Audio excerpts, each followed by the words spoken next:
Hello students, આજે આપણે standard 12નું chapter number 9 જોઈશું, જે છે એરે અને સ્ટ્રિંગનો ઉપયોગ.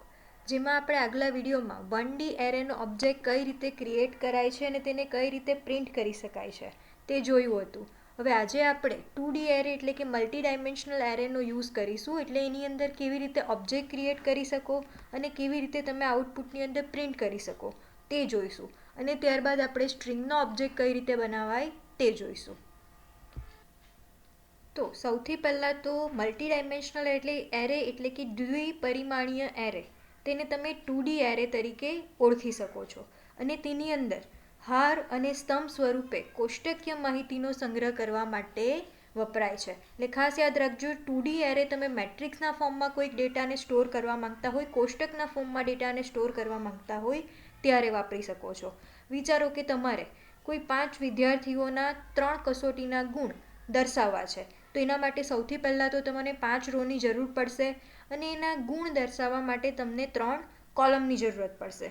તો એ જે ડેટા તમારા રેડી થશે એ ડેટાને તમે શાની અંદર સંગ્રહી શકો છો? તો 2D એરે એટલે કે દ્વિપરિમાણીય એરેની અંદર સંગ્રહી શકો છો. બરાબર. ચલો, હવે આપણે નેક્સ્ટ જોઈએ કે એના માટેનો ઓબ્જેક્ટ કઈ રીતે બનાવવામાં આવે છે.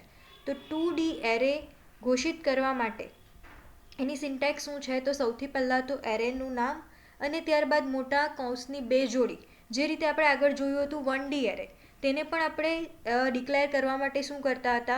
તો પહેલાં ડેટા ટાઈપ, પછી ત્યારબાદ એરેનું નામ અને ત્યારબાદ સિંગલ બ્રેકેટનો યુઝ કરતા હતા. હવે આપણે 2 બ્રેકેટનો યુઝ કરવાનો છે, કારણ કે હવે આપણો એરે કેવો છે? મલ્ટી ડાયમેન્શનલ એરે છે, જેની અંદર પહેલું તમારું જે બ્રેકેટ છે તે તમારી રોની સંખ્યા ઇન્ડિકેટ કરશે અને જે બીજો બ્રેકેટ છે તે શું ઇન્ડિકેટ કરે છે? કોલમની સંખ્યા ઇન્ડિકેટ કરે છે. બરાબર. તો આ વસ્તુ તમારે વ્યવસ્થિત યાદ રાખવાનું છે, એક્ઝામ માટે ઇમ્પોર્ટન્ટ છે, ઘણીવાર આવા ક્વેશ્ચન્સ પૂછાય છે. બરાબર. તો પહેલો જે છે તે કોનું પરિમાણ દર્શાવશે, કોનો ઇન્ડેક્સ દર્શાવશે? રોનો ઇન્ડેક્સ દર્શાવે છે. અને બીજો જે આપણો બ્રેકેટ છે તે શાનો ઇન્ડેક્સ દર્શાવે છે? કોલમનો ઇન્ડેક્સ દર્શાવે છે. બરાબર. એટલે વિચારો કે આપણે અહીંયા લેન્થ આપી દીધી છે 5 અને 3. બરાબર. તો 5 એ શાની લેન્થ છે? રોની લેન્થ છે. અને કોલમની લેન્થ કેટલી છે?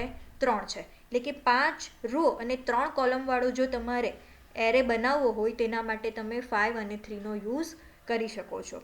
બાકી તો સિન્ટેક્સ તો જે રીતે આપણે 1D એરેની જોઈ હતી તે જ રીતે છે. હવે જો તમારે પ્રારંભિક કિંમતો સાથે પણ એરેને ડિક્લેર કરવો હોય તો તમારે સિમ્પલી બ્રેકેટની અંદર છગડિયા કૌંસમાં પહેલાં તમારે જેટલા પણ રોની અંદર ઘટકો હશે તે દર્શાવી દેવાના છે, ત્યારબાદ કોમા, પછી બીજા રોની અંદર જેટલા ઘટકો હશે તે દર્શાવવાના હશે, અને એ રીતે જેટલી રોની અંદર તમારા ઘટકો હશે તે છગડિયા કૌંસની અંદર દર્શાવવાના રહેશે. ચલો, હવે તમને આમાંથી એક બીજો પણ એક્ઝામમાં ક્વેશ્ચન પૂછાય છે કે આપણે 5 હાર અને 3 સ્તંભવાળો એરે બનાવીશું, તો એની અંદર મેમરીમાં કેટલી પૂર્ણાંક સંખ્યાઓ આપણે સ્ટોર કરી શકીએ? તો 5 × 3, 5 × 3 એટલે તમે 15 પૂર્ણાંક સંખ્યાઓનો એની અંદર સંગ્રહ કરી શકો છો. બરાબર. અને બીજી રીતે પણ ક્વેશ્ચન પૂછાય છે કે જો આપણે આ એરેની ડેટા ટાઈપ ઇન્ટીજર લીધી હશે, બરાબર, અને એરેમાં 5 રો અને 3 કોલમ હશે, તો તમારા એરેમાં કેટલી જગ્યા રોકાય છે? મેમરીની અંદર કેટલી જગ્યા તમારી રોકાશે? બરાબર. તો વિચારો કે 5 રો અને 3 સ્તંભ એટલે આપણે ટોટલ કેટલી કિંમત સંગ્રહી શકીએ? તો 15 કિંમત સ્ટોર થશે. બરાબર. 15 કિંમત માટે આપણે ઇન્ટીજર ડેટા ટાઈપ લીધી છે, એટલે કેટલા બાઇટ સ્ટોર થશે? 4 બાઇટની જગ્યા રોકશે. બરાબર. તો 15 અને × 4, તો 15 × 4 એટલે કે 60 બાઇટ જેટલી જગ્યા એરે માટે રોકવામાં આવશે. તો ખાસ યાદ રાખજો, તમને ક્વેશ્ચનમાં મેમરી કેટલી રોકે છે એવો ક્વેશ્ચન પૂછ્યો છે કે કેટલી પૂર્ણાંક કિંમતો તમે સંગ્રહી શકો છો એ ક્વેશ્ચન પૂછ્યો છે. એના આધારે તમારો આન્સર અલગ અલગ આવશે. બરાબર. મેમરી હશે તો × 4 તમારે કરવું પડશે, નહીં તો તમે ડિરેક્ટલી લખી શકો છો. અને બીજી વસ્તુ કે જાવા સીધું બહુપરિમાણીય એરેની સુવિધા આપતું નથી. એટલે કે જાવામાં ડિરેક્ટલી તમે બહુપરિમાણીય એરે વાપરી શકતા નથી. પણ કઈ રીતે વાપરી શકો છો? તો જાવાની અંદર બહુપરિમાણીય એરેને વાપરવા માટે એરેનો તમારે યુઝ કરવું પડે છે. એટલે તમે કહી શકો કે 2D એરે બનાવવા માટે એરેનો એરે બનાવવામાં આવે છે, જેની અંદર 2 એરે યુઝ થશે. કઈ રીતે? તો પહેલો એરે જે તમારી રો છે તેના માટે જેટલી રો હશે તેટલા એરે તમારા રેડી થશે. બરાબર. 5 રો હશે તો 5 એરે તમારા એક એરેની અંદર તમારા 5 ઘટકો હશે અને 5 ઘટકો માટે ફરી પાછા જેટલા પણ તમારી કોલમ હશે તેટલા એરેને રેડી કરવામાં આવશે. એટલે તમે કહી શકો કે એરેનો પણ એરે બનાવવામાં આવે છે. અહીંયા લખ્યું જ છે કે એક 5 ઘટકનો 1D એરેનો ઓબ્જેક્ટ બનાવે છે અને જે દરેક ઘટકને 3 પૂર્ણાંક સંખ્યાઓનો એક 1D એરે ફરી પાછો બનાવવામાં આવે છે. તો આ રીતે એરેનો એરે જાવાની અંદર બનાવવામાં આવે છે, જેની મદદથી તમે 2D એરે બનાવી શકો છો. હવે તમે કોઈ પણ એરેને 2D એરે તરીકે ડિફાઇન કરશો કોઈ પણ ઓબ્જેક્ટને, તો એની અંદર સૌથી પહેલાં તો શું થશે, તમારી જેટલી પણ રો હશે તેટલી તમારે ડિક્લેર કરવાની રહેશે અને ત્યારબાદ તમારે ડિક્લેર કરવાની છે કોલમ. અને એના બધા જ ઘટકોને તમે કઈ રીતે ઓળખશો, તો સૌથી પહેલાં તો તમારી રો માટે જે પણ ઇન્ડેક્સ હશે તે, બરાબર. વિચારો કે તમે પહેલી રોમાંથી બીજો ઘટક પ્રિન્ટ કરાવવા માંગો છો, તો કઈ રીતે તમે પ્રિન્ટ કરાવી શકશો, તો પહેલી રો છે એટલે એના માટેનો ઇન્ડેક્સ કયો આવશે, 0, અને એમાંથી બીજો ઘટક છે, બીજો ઘટક એટલે તમારો ઇન્ડેક્સ શું આવે, 1 આવે. તો આ રીતે તમે 0, 0 અને 1, 0 એ રો માટે અને 1 એ કોલમ માટે, તો આ રીતે તમે કોઈ પણ ઘટકને પ્રિન્ટ કરાવી શકો છો. ચલો આપણે હવે નેક્સ્ટ જોઈએ. તો નેક્સ્ટ હવે વસ્તુ આપણે આ થોડું ઘણું જોવા પહેલાં જે 2D એરે છે તેને થોડું ઘણું પ્રેક્ટિકલી સમજીએ. તો ચલો, તો હવે હાલમાં 1D એરે આપણે યુઝ કર્યો જ છે ને, એ પ્રેક્ટિકલ આપણી પાસે છે જ, તેની અંદર જ આપણે થોડું ઘણું ચેન્જ કરી દઈએ અને 2D એરેને સમજીએ. તો ચલો, સૌથી પહેલાં તો એરેને ડિક્લેર કરવા માટે સેમ જે 1D એરેમાં આપણે યુઝ કરતા હતા તે જ સિન્ટેક્સ છે.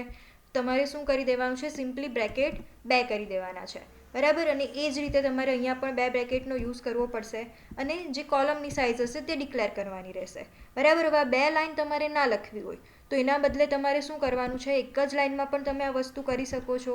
તો એ કઈ રીતે થશે, તો સિમ્પલી તમારે અહીંયા બ્રેકેટ વધારી દો અને અહીંયા પણ તમારે શું કરી દેવાનું છે, બ્રેકેટ વધારી દેવાના છે, બરાબર. અને એની અંદર તમારે જે પણ સંખ્યા આપવી હોય તે તમારી કોલમ પ્રમાણે આપી શકો છો, બરાબર. અને જો તમારે કોઈ પ્રારંભિક કિંમતો સાથે એરેને ડિક્લેર કરવો હોય તો કઈ રીતે થશે, પરંતુ એ પહેલાં આપણે પ્રારંભિક કિંમતો આપ્યા વગર જ એરેને પ્રિન્ટ કરાવવાની ટ્રાય કરીએ, બરાબર. તો હવે 1D એરે હતો એટલે તો આપણે એક ફોર લૂપની જરૂર પડતી. હવે આપણે 2D એરેનો યુઝ કરવાનો છે તો આપણે 2 ફોર લૂપ લેવા પડશે, એક રો માટે અને બીજું લેવું પડશે કોલમ માટે, બરાબર. ચલો, તો આપણે એ વસ્તુ હવે કરીએ. તો સૌથી પહેલાં એક લૂપ તો આપણી પાસે છે જ, એની અંદર આપણે કોલમ માટે બીજું લૂપ લેવું પડશે.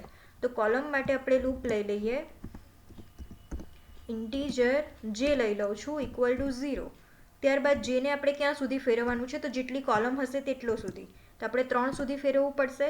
ત્યારબાદ જે પ્લસ પ્લસ, બરાબર છે. હવે આપણે આઉટપુટની અંદર પ્રિન્ટ શું કરાવવાનું છે, તો એરેના ઘટકો પ્રિન્ટ કરાવવાના છે. તો એરેના ઘટકો માટે પણ હવે આપણે 2 બ્રેકેટની જરૂર પડશે, એક રો માટે અને એક કોલમ માટે. ત્યારબાદ હવે નેક્સ્ટ શું લખી દઉં છું, બ્રેકેટ ઓવર કરી દઉં છું. બસ આપણો કોડ રેડી થઈ ગયો છે. ચલો આપણે એને પ્રિન્ટ કરાવીને જોઈએ.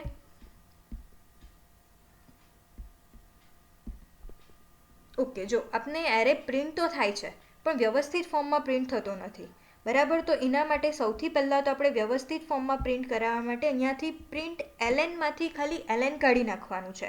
હવે જો તમે ખાલી પ્રિન્ટ લખશો તો એના પછીનો જે ઘટક છે તે ક્યાં પ્રિન્ટ થશે, એ જ લાઇનમાં પ્રિન્ટ થશે, નીચે જશે નહીં, બરાબર. હવે પછી આપણે નીચે ક્યારે જવડાવવાનું છે, તો જો તમારી એક રો પ્રિન્ટ થઈ જાય પછી તમારે નીચે લાવવાનું છે. તો એના માટે હવે પછી તમારે શું લખવું પડશે, system.out.print ln અને આપણે \n ને પ્રિન્ટ કરાવી દઈએ, જેનો મિનિંગ થાય છે કે હવે પછીનું તમારું આઉટપુટ બીજી લાઇનમાં જશે, બરાબર. ફરી પાછું હવે સેવ કરીને જોઈ લઈએ વ્યવસ્થિત ફોર્મમાં આવે છે કે નહીં. ઓકે, સેમિકોલન આપણું મિસિંગ છે. ચલો ફરી પાછું કરાવી દઈએ કમ્પાઇલ. ઓકે, ટૂલ્સમાંથી ગો. ચલો, હજી પણ આપણે થોડું વ્યવસ્થિત ફોર્મ તો દેખાતું નથી, બરાબર. હવે શું પ્રોબ્લેમ છે, તો બધા જ ઘટકો તમને એક જ સાથે દેખાય છે, બરાબર. પણ એ વચ્ચે થોડી થોડી જો તમારી સ્પેસ હોય તો વધારે બેટર રહે. તો એના માટે તમે શું કરી શકો છો, તો વચ્ચે એક ટેબ જેટલી જગ્યા છોડાવી શકો છો. તો એના માટે તમારે શું કરવું પડશે, તો એના માટે સિમ્પલી આપણે અહીંયા \t પ્રિન્ટ કરાવ્યું છે, તે જ રીતે તમે શું પ્રિન્ટ કરાવી શકો છો, _t, બરાબર. એટલે એક ટેબ જેટલી જગ્યા છૂટશે અને ln નથી લખવાની જરૂરત, આપણે પ્રિન્ટ જ લખવાનું છે. ચલો સેવ, ફરી પાછું કમ્પાઇલ કરી દઈએ અને ફરી ટૂલ્સ મેનુમાંથી ગો. જો હવે આપણે વ્યવસ્થિત ફોર્મમાં એરે દેખાય છે અને હવે આપણે એરેની કોઈ પ્રારંભિક કિંમતો આપી નથી, એટલે આપણા એરેમાં શું પ્રિન્ટ થાય છે, 0 જ પ્રિન્ટ થાય છે. ચલો હવે એરેની અંદર આપણે પ્રારંભિક કિંમતો આપીને પ્રિન્ટ કરાવીએ. તો એના માટે સૌથી પહેલાં તો પ્રારંભિક કિંમતો આપવા માટે શાનો ઉપયોગ કરવાનો છે, કર્લી બ્રેકેટનો ઉપયોગ કરવાનો છે.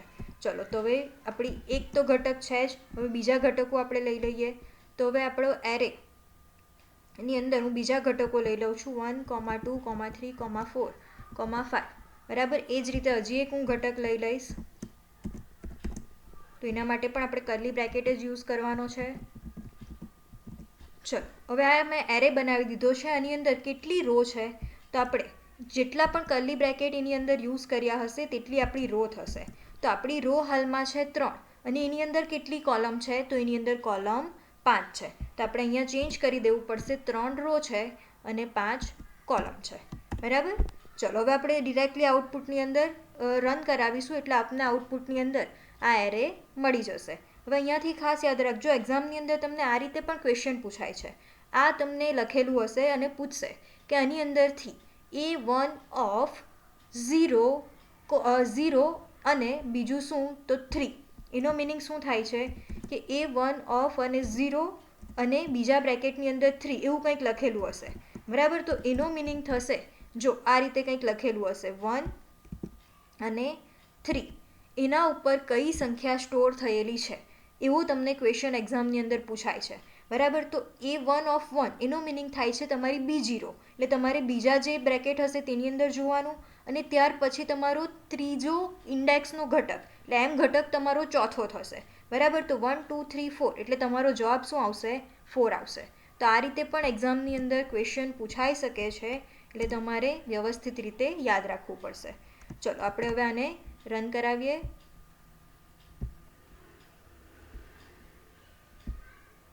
ઓકે, હવે તમે જોઈ શકો છો કે તમને વ્યવસ્થિત રીતે એરેના ઘટકો પ્રિન્ટ થયેલા દેખાય છે. તો આ રીતે તમે એરેને પ્રિન્ટ કરાવી શકો. અને હવે તમે વિચારો કે એરેની અંદર તમને રો કેટલી છે તો ખબર પડી જશે, પરંતુ બધી રોની અંદર એક સમાન કોલમ ના હશે તો તમે કઈ રીતે એરેને પ્રિન્ટ કરાવી શકશો, બરાબર. તો એના માટે તમારો લેન્થ નામનો એક લેન્થ નામનો એટ્રીબ્યુટ વપરાય છે. તો હવે એને તમે કઈ રીતે યુઝ કરશો, બરાબર. તો એને યુઝ કરવા માટે પહેલાં આપને રો માટેની સાઇઝ તો ખબર જ છે, એટલે એ તો વાંધો નહીં આવે. પ્રોબ્લેમ શું છે, તો બધી રોની અંદર કેટલી કોલમ છે તે આપને નથી ખબર. તો એના માટે તમે લેન્થ નામનો એટ્રીબ્યુટ યુઝ કરી શકો છો. કઈ રીતે તમે વાપરી શકશો, તો A1 of I એટલે કે જે નંબરની આપણી રો હશે તેની આપણે શું લેવાની છે, તો લેન્થ લેવાની છે. પહેલાં A1 of Iની અંદર આપણો જે આ બીજો એરે છે 2953 એ એરે સ્ટોર થયેલો હશે, બરાબર. એટલે કે બધા જ એરે અલગ અલગ રીતે સ્ટોર થયેલા હશે. જો A1 of 0 તમે લેશો તો પહેલો એરે ગણાશે, એટલે એની અંદર 2953 એ 4 ઘટકો છે. તો આપણે તેની શું લઈ લેવાની છે, લેન્થ લઈ લેવાની છે. જેવી તમે એની લેન્થ લઈ લેશો એટલે આપણું જે અહીંયા જોઈએ છે, એટલે આપણું શું અહીંયા લેન્થની અંદર સ્ટોર થઈ જશે, 4 સ્ટોર થઈ જશે, બરાબર. એટલે જે આપણે અહીંયા વેલ્યુ જોઈતી હતી તે આવી જશે. તો તમે આ રીતે, જો તમારી એરેની અંદર વેલ્યુ સરખી ના હોય તો તમે લેન્થ એટ્રીબ્યુટનો યુઝ કરી શકો છો. ચલો તો આપણે આ વસ્તુને પણ પ્રિન્ટ કરાવીને જોઈ લઈએ.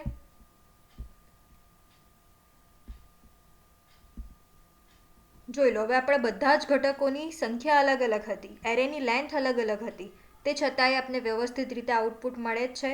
અને એ શાના કારણે મળે છે, તો લેન્થ એટ્રીબ્યુટના કારણે, બરાબર. તો એક્ઝામમાં ક્વેશ્ચન ઘણીવાર પૂછાય છે કે જો તમારા એરેની અંદર અલગ અલગ સંખ્યાઓના ઘટકો હશે તો તમે કઈ રીતે પ્રિન્ટ કરાવી શકશો, એટલે કે એના માટે શાનો ઉપયોગ થશે, તો એના માટે લેન્થ એટ્રીબ્યુટ વપરાય છે. તો આ રીતે તમે એનો પણ યુઝ કરી શકો છો. ચલો હવે આપણે થોડી ઘણી બાબત એરે વિશે યાદ રાખવાની છે, જે અહીંયા મેં લખેલી છે. તો એરે એક સમાન પ્રકારના ડેટાનો જ સંગ્રહ કરે છે, એટલે કે એરેની અંદર તમે એક ઘટક ઇન્ટીજર લેશો, બીજો ઘટક ફ્લોટ લેશો, એ વસ્તુ પોસિબલ નથી, બરાબર. એટલે કે એક સમાન જો ડેટાના પ્રકાર હશે તો જ તમે એરેની અંદર સંગ્રહ કરાવી શકો છો. ત્યારબાદ એરેના ઘટકોના દરેક પરિમાણ ઇન્ડેક્સને કયા કૌંસમાં લખવામાં આવે છે, તો મોટા બ્રેકેટ જે તમે બોલો છો, ચોરસ કૌંસ જે તમે બોલો છો, એની અંદર એને લખવામાં આવે છે. તો ખાસ યાદ રાખજો, એક્ઝામમાં આવા પણ ક્વેશ્ચન પૂછાય છે કે એરેના ઇન્ડેક્સને કયા બ્રેકેટની અંદર લખવામાં આવે છે, બરાબર. તો એ સ્ક્વેર બ્રેકેટની અંદર લખાય છે. ત્યારબાદ નેક્સ્ટ, ઇન્ડેક્સની કિંમત હંમેશા ક્યાંથી શરૂ થાય છે? 0થી શરૂ થાય છે. એટલે તમે એક્ઝામમાં કોઈક ક્વેશ્ચન તમને એક્ઝામ્પલથી પૂછવામાં આવે તો તમારે અટવાઈ નથી જવાનું.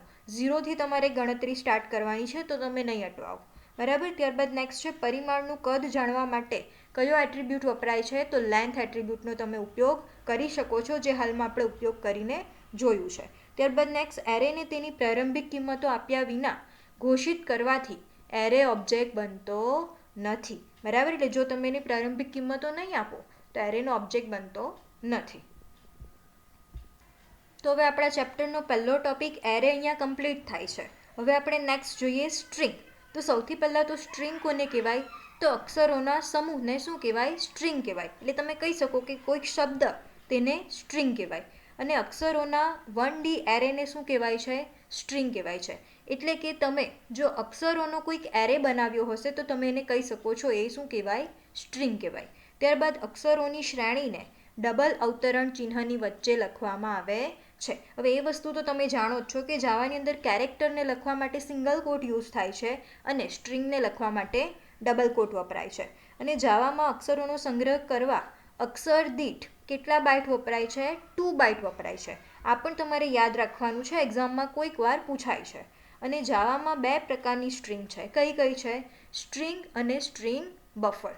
તો આ પણ તમારે યાદ રાખવાનું છે. ઘણીવાર એક્ઝામની અંદર આ ક્વેશ્ચન પણ પૂછાય છે, જાવામાં કેટલા પ્રકારની સ્ટ્રિંગ છે અથવા તો જાવામાં કયા કયા પ્રકારની સ્ટ્રિંગ છે, બરાબર. તો સ્ટ્રિંગ અને સ્ટ્રિંગ બફર આ 2 પ્રકારની જાવામાં સ્ટ્રિંગ છે. ચલો, તો હવે પછી આપણે નેક્સ્ટ જોઈએ કે જાવામાં સ્ટ્રિંગ માટેનો ઓબ્જેક્ટ તમે કઈ રીતે બનાવી શકો. તો ચલો, સ્ટ્રિંગ માટે ઓબ્જેક્ટ બનાવવા માટે આપણે એના કન્સ્ટ્રક્ટર વાપરી શકીએ છીએ, બરાબર. તો સ્ટ્રિંગ ઓબ્જેક્ટ બનાવવા વપરાતા કન્સ્ટ્રક્ટર. તો આ 5 કન્સ્ટ્રક્ટરનો યુઝ કરીને તમે સ્ટ્રિંગ માટેનો ઓબ્જેક્ટ બનાવી શકો છો. હવે પહેલો કન્સ્ટ્રક્ટર છે એક પણ પેરામીટર વગરનો કન્સ્ટ્રક્ટર, બરાબર. તો અક્ષર વગરનો સ્ટ્રિંગ ઓબ્જેક્ટ બનાવવા માટે, એટલે કે સ્ટ્રિંગનો તમારે ઓનલી ઓબ્જેક્ટ બનાવવો છે, એનામાં અંદર કોઈ પણ અક્ષર સ્ટોર કરવા નથી, તો એના માટે શાનો ઉપયોગ થશે? તો પેરામીટર વગરના કન્સ્ટ્રક્ટરનો ઉપયોગ થશે. ચલો, હવે આપણે આ વસ્તુ થોડું પ્રેક્ટિકલી સમજીએ. તો હવે જાવામાં ઓબ્જેક્ટ બનાવવા માટેની સિન્ટેક્સ શું છે? તો સૌથી પહેલાં તો તમારે સ્ટ્રિંગ લખવું પડશે, પછી સ્ટ્રિંગ માટેનો જે ઓબ્જેક્ટ બનાવવો હશે તે, પછી ઇક્વલ ટુ પછી ન્યૂ કીવર્ડનો યુઝ થશે અને તમારે એના માટેનો કન્સ્ટ્રક્ટર બનાવવાનો છે. તો એના માટે ફરી પાછું શું લખવાનું રહેશે? સ્ટ્રિંગ લખવાનું રહેશે. પછી કન્સ્ટ્રક્ટર એટલે એ મેથડ છે, એટલે આપણે પેરેન્થેસિસનો સિમ્બોલ મૂકવાનો રહેશે, બરાબર. હવે જે આપણે અહીંયા ઓબ્જેક્ટ બનાવ્યો છે એની અંદર આપણે કોઈ પણ પેરામીટર પાસ કર્યા નથી, એટલે કે કન્સ્ટ્રક્ટરમાં કોઈ પણ પેરામીટર પાસ કર્યા નથી. એટલે જો આપણે આ ઓબ્જેક્ટને પ્રિન્ટ કરવાની ટ્રાય કરીશું તો શું પ્રિન્ટ થશે? કંઈ પણ વસ્તુ પ્રિન્ટ થશે નહીં, કારણ કે આપણે કેવો ઓબ્જેક્ટ બનાવ્યો છે? તો એક પણ અક્ષર વગરનો ઓબ્જેક્ટ બનાવ્યો છે. ચલો, તે છતાંય આપણે પ્રિન્ટ કરીને ટ્રાય કરી લઈએ. તો એના માટે શું કરવું પડશે? તો system dot out dot print LN. ચલો, આપણે કોને પ્રિન્ટ કરાવવાનું છે? તો આપણે પ્રિન્ટ કરાવવાનું છે સ્ટ્રિંગ 1ને, તો str1. અને એની આગળ હું કંઈક વસ્તુ લખી દઉં છું જેથી આપને આઈડિયા આવે કે પ્રિન્ટ થયું છે કે નથી થયું. તો અહીંયા હું લખી દઉં છું સ્ટ્રિંગ ઇઝ. ત્યારબાદ આપણે શું કરવું પડશે? પ્લસ મૂકવું પડશે અને લાસ્ટ સેમિકોલન. ઓકે, ચલો, હવે આપણે એને પ્રિન્ટ કરાવીએ. તો ટૂલ્સમાંથી કમ્પાઇલ. ઓકે, ટૂલ્સમાંથી ગો. જો સ્ટ્રિંગ ઇઝ પછી કંઈ પણ વસ્તુ પ્રિન્ટ થયું નથી, કારણ કે આપણે એ ઓબ્જેક્ટમાં કંઈ પણ વસ્તુ સ્ટોર કરાવ્યું નથી. ચલો, એટલે કે સિમ્પલ અક્ષરો વગરનો એરે અક્ષરો વગરનો ઓબ્જેક્ટ બનાવવા માટે તમે પેરામીટર વગરનો કન્સ્ટ્રક્ટર વાપરી શકો છો.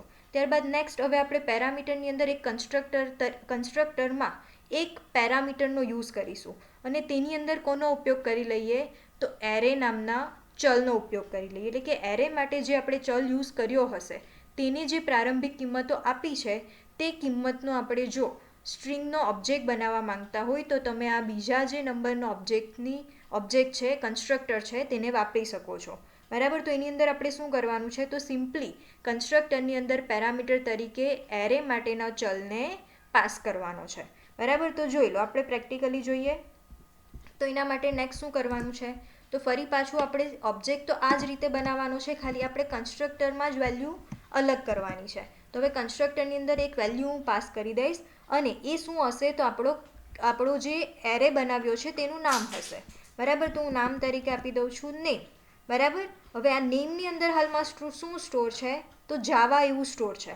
તો હવે આપણા આઉટપુટની અંદર શું પ્રિન્ટ થશે, જો આપણે str2 ને પ્રિન્ટ કરાવીશું તો આપને આઉટપુટની અંદર શું પ્રિન્ટ થશે, તો જાવા એવું પ્રિન્ટ થશે.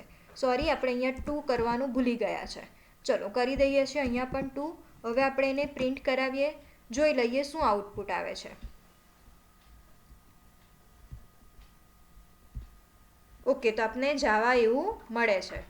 ચલો એ જ રીતે હવે નેક્સ્ટ કન્સ્ટ્રક્ટર જોઈએ. તો નેક્સ્ટ કન્સ્ટ્રક્ટરની અંદર શું છે, તો એરેનો તો ઉપયોગ કરવાનો છે, પરંતુ એમાંથી આપણે અમુક જ ઘટકોનો ઓબ્જેક્ટ બનાવવાનો છે. તો કઈ રીતે થશે, તો એની અંદર સૌથી પહેલાં તો તમારે નામ આપવાનું છે, ત્યારબાદ તમારે એની સ્ટાર્ટિંગ કિંમત આપવાની છે, અને ત્યારબાદ સ્ટાર્ટિંગ કિંમત પછી કેટલા ઘટકો તમને જોઈએ છે એની લંબાઈ તમારે ઓબ્જેક્ટની અંદર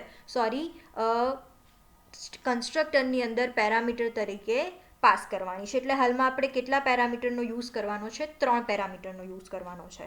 ચલો તો એ વસ્તુ પણ પ્રેક્ટિકલી જોઈએ. તો એના માટે ફરી પાછું આપણે આને જ કોપી કરી લઈએ.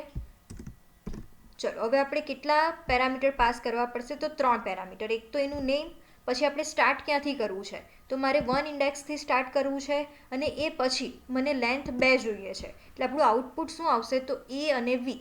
1 ઇન્ડેક્સ એટલે એ થશે, અને પછી 2 લેન્થ જોઈએ છે એટલે 1 અને 2. તો આપણું એ અને વી એ આઉટપુટની અંદર પ્રિન્ટ થશે. તો તમે એ વસ્તુ પણ ડિરેક્ટલી પ્રિન્ટ કરાવી શકો છો. ચલો તો આપણે પ્રિન્ટ કરાવીને જોઈ લઈએ કે પ્રિન્ટ થાય છે કે નથી થતું. એના માટે આપણે શું કરી દેવું પડશે, નામ બદલી દઈએ, અહીંયા string 3 કરી દઈએ, str3. અને અહીંયા પણ હું ત્રીજા નંબરનો ઓબ્જેક્ટને પ્રિન્ટ કરાવી દઉં. ચલો ફરી પાછું આપણે કમ્પાઇલ કરીને રન કરાવીએ. ઓકે, જોઈ લો હવે તમારા જે str3 નામનો જે ઓબ્જેક્ટ છે એની અંદર શું અત્યારે સ્ટોર છે, એ અને વી સ્ટોર થયેલું છે. ચલો એ જ રીતે આપણે નેક્સ્ટ કન્સ્ટ્રક્ટર જોઈએ. તો નેક્સ્ટ કન્સ્ટ્રક્ટરની અંદર શું છે, તો ચલ તરીકે આપેલા ઓબ્જેક્ટ જેવો સ્ટ્રિંગ ઓબ્જેક્ટ બનાવે છે. એટલે હવે તમે આની અંદર જે પણ પેરામીટર પાસ કરશો એ પેરામીટર શું હશે, તો પોતે એક સ્ટ્રિંગનો ઓબ્જેક્ટ હશે. બરાબર. એટલે કે તમે સ્ટ્રિંગના ઓબ્જેક્ટને પણ પેરામીટર તરીકે યુઝ કરીને ફરી પાછો નવો ઓબ્જેક્ટ ક્રિએટ કરી શકો છો. બરાબર. તો એ કઈ રીતે થશે, ચલો એ વસ્તુ પણ જોઈ લઈએ.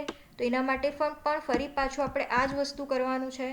ચલો તો એ વસ્તુ કરી લઈએ. હવે આપણે અહીંયા પેરામીટર તરીકે શું આપવાનું છે, તો કોઈ સ્ટ્રિંગનો ઓબ્જેક્ટ જ આપવાનો છે. હવે વિચારો કે આપણી પાસે ઓલરેડી str3 નામનો ઓબ્જેક્ટ છે, તેને જ આપણે આની અંદર પાસ કરાવી શકીએ છીએ. તો તમારું આઉટપુટ શું થશે, એટલે કે આ સ્ટ્રિંગની અંદર સ્ટોર શું થશે, તો str3ની અંદર જે સ્ટોર થયેલું છે તે જ સેમ વસ્તુ કોની અંદર સ્ટોર થશે, str4ની અંદર થશે, કારણ કે એને જ આપણે પેરામીટર તરીકે પાસ કર્યો છે. તો ચલો એ વસ્તુ પણ એવું થાય છે કે નથી થતું તે આપણે જોઈ લઈએ પ્રિન્ટ કરાવીને. તો ચલો આપણે શું પ્રિન્ટ કરાવવાનું છે, str4. ચલો સેવ કરી દઈએ, ટૂલ્સમાંથી કમ્પાઇલ કરીએ અને આપણે રન કરાવી દઈએ. જોઈ લો તો ફરી પાછો તમારો એ જ 2 શબ્દ સાથેનો, એ જ 2 અક્ષર સાથેનો સ્ટ્રિંગ ઓબ્જેક્ટ બની ગયો છે. ચલો એ જ રીતે હવે નેક્સ્ટ આપણો કન્સ્ટ્રક્ટર છે તે જોઈએ. તો હવે નેક્સ્ટ કન્સ્ટ્રક્ટરની અંદર આપણે શું કરવાનું છે, તો હવે આપણે એની અંદર પેરામીટર તરીકે શું આપી દેવાની છે, ડિરેક્ટલી તમારે લિટરલ જ આપી દેવાનો છે. એટલે કે તમારે કોઈ પેરામીટર પાસ કરવાનો જરૂરત નથી, પરંતુ તમે ડિરેક્ટલી એની અંદર જે સંખ્યા સ્ટોર કરાવવા માંગો છો તે લિટરલ જ તમે આપી દેશો, તો તમે એ રીતે પણ કન્સ્ટ્રક્ટર બનાવી શકો છો.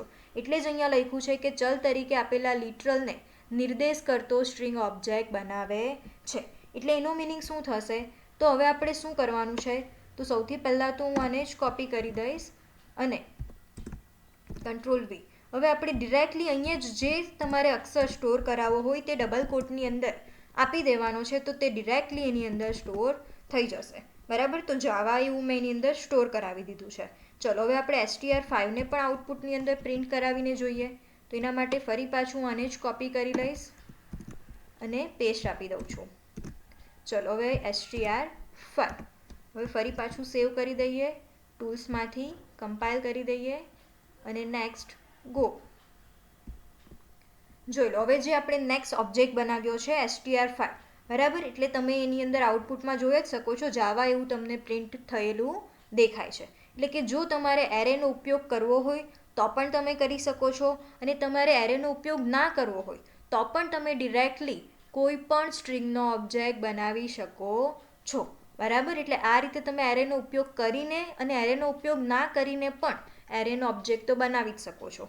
તો તમારે ખાસ યાદ રાખવાનું છે, એરેને બનાવવા માટેના જે આ 5 કન્સ્ટ્રક્ટર છે તેની તમને સિન્ટેક્સ પણ પૂછાઈ શકે છે, અથવા તો એવું પણ પૂછાય છે કે આ કન્સ્ટ્રક્ટરની મદદથી તમે શું કરી શકો છો, કેવો એરેનો ઓબ્જેક્ટ બનાવી શકો છો, બરાબર. એટલે આ તમારા માટે ટેબલ મોસ્ટ ઇમ્પોર્ટન્ટ છે એક્ઝામ માટે પણ. ચલો હવે નેક્સ્ટ થોડું ઘણું ડિટેલમાં હજી પણ આપણે જોવાનું છે સ્ટ્રિંગ માટે, જે એક્ઝામ માટે ઇમ્પોર્ટન્ટ છે. તો જાવામાં અક્ષરોનો સંગ્રહ કરવા માટે અક્ષર દીઠ કેટલા બાઇટ વપરાય છે? 2 બાઇટ વપરાય છે. અને જગ્યા બચાવવા માટે જો આસ્કી અક્ષરો હોય તો તમે કેરેક્ટર પ્રકારના ડેટા એરે બદલે શું વાપરી શકો છો? બાઇટ પ્રકારના ડેટા એરેનો પણ ઉપયોગ કરી શકો છો, બરાબર. આમાંથી એક્ઝામમાં પૂછાઈ શકે છે કે જાવામાં અક્ષરોનો સંગ્રહ કરવા દરેક અક્ષર દીઠ કેટલા બાઇટ વપરાય છે? તો 2 બાઇટ વપરાય છે. અને એક બીજી વસ્તુ કે જ્યારે 2 સ્ટ્રિંગ ઓબ્જેક્ટ એક સરખા સ્ટ્રિંગ લિટરલ વાપરીને બનાવ્યા હોય ત્યારે બીજા ઓબ્જેક્ટ માટે મેમરીમાં જગ્યા ફાળવાતી નથી. એટલે કે જો 2 ઓબ્જેક્ટ તમે સ્ટ્રિંગ લિટરલનો યુઝ કરીને બનાવ્યા છે, બરાબર, તો તમે જે બીજો ઓબ્જેક્ટ બનાવશો એના માટે મેમરીમાં અલગ જગ્યા નથી ફાળવાતી, પરંતુ બંને ઓબ્જેક્ટને ક્યાં રાખવામાં આવે છે? એક જ મેમરી સ્થાન પર રાખવામાં આવે છે. અને એ જ રીતે જો તમે ઓબ્જેક્ટનો ન્યૂ પ્રક્રિયક વાપરીને બનાવ્યો હશે અને બંને સ્ટ્રિંગ એક સમાન જ હશે, બરાબર, એટલે કે તમે ઓબ્જેક્ટ ન્યૂ પ્રક્રિયકનો યુઝ કરીને બનાવ્યો છે અને બંને સ્ટ્રિંગ એક સરખી હશે તો પણ મેમરીમાં જગ્યા અલગ અલગ જ ફાળવવામાં આવે છે, બરાબર. તો આ એક વસ્તુ તમારે યાદ રાખવાનું છે. જો એને સમજવા માટે અહીંયા યુઝ કર્યું છે કે જો તમે string str1 equal to I like Java એ રીતે બનાવશો, બરાબર, તો આ પણ આપણો સ્ટ્રિંગ માટેનો જ એક ઓબ્જેક્ટ છે. કયો? str1. એ જ રીતે str2, બરાબર. હવે તમે એને ઓબ્જેક્ટ પણ કહી શકો છો અને ચલ પણ કહી શકો છો, પરંતુ જ્યારે તમે ન્યૂ કીવર્ડનો યુઝ કર્યો હશે ત્યારે શું થશે? તો બંને સ્ટ્રિંગને અલગ અલગ જગ્યાએ સાચવવામાં આવશે. પરંતુ જો તમે ન્યૂ કીવર્ડનો યુઝ કર્યા વગર જ સ્ટ્રિંગને ડિક્લેર કરી હશે તો શું થશે? જો બંને સ્ટ્રિંગ લિટરલ સરખા હશે તો તેને એક જ મેમરી સ્થાન ઉપર સંગ્રહવામાં આવશે. એટલે અહીંયા જો લખ્યું છે કે આઈ લાઇક જાવા, એ અને બીજી પણ સ્ટ્રિંગ છે આઈ લાઇક જાવા જ તેની અંદર પણ સ્ટોર કરાવ્યું છે, પરંતુ એને ન્યૂ કીવર્ડનો યુઝ કરીને ડિક્લેર કર્યો નથી, બરાબર. તો str1 અને str2ને એક જ મેમરી લોકેશન પર સ્ટોર કરવામાં આવશે, પરંતુ જ્યારે તમે ન્યૂ કીવર્ડનો યુઝ કરીને સ્ટ્રિંગને ડિફાઇન કરશો પછી ભલે બંને સ્ટ્રિંગ સરખી જ હશે તો પણ તેને અલગ અલગ મેમરી સ્થાન ઉપર જ સ્ટોર કરવામાં આવશે. તો આ બંને વચ્ચેનો મેઇન ડિફરન્સ છે જે આપણે યાદ રાખવાનું છે.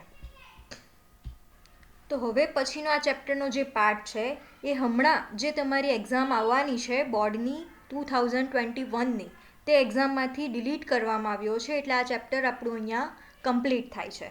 તો હવે પછીના વિડીયોની અંદર જે આપણું લાસ્ટ ચેપ્ટર છે, ચેપ્ટર નંબર 13, તે જોઈશું, કારણ કે ચેપ્ટર નંબર 10, 11 અને 12 એ પણ આપણા જે 2021ની એક્ઝામ છે તેની અંદરથી ડિલીટ કરેલા છે, એટલે એ ચેપ્ટરના વિડીયો હવે હું બનાવીશ નહીં.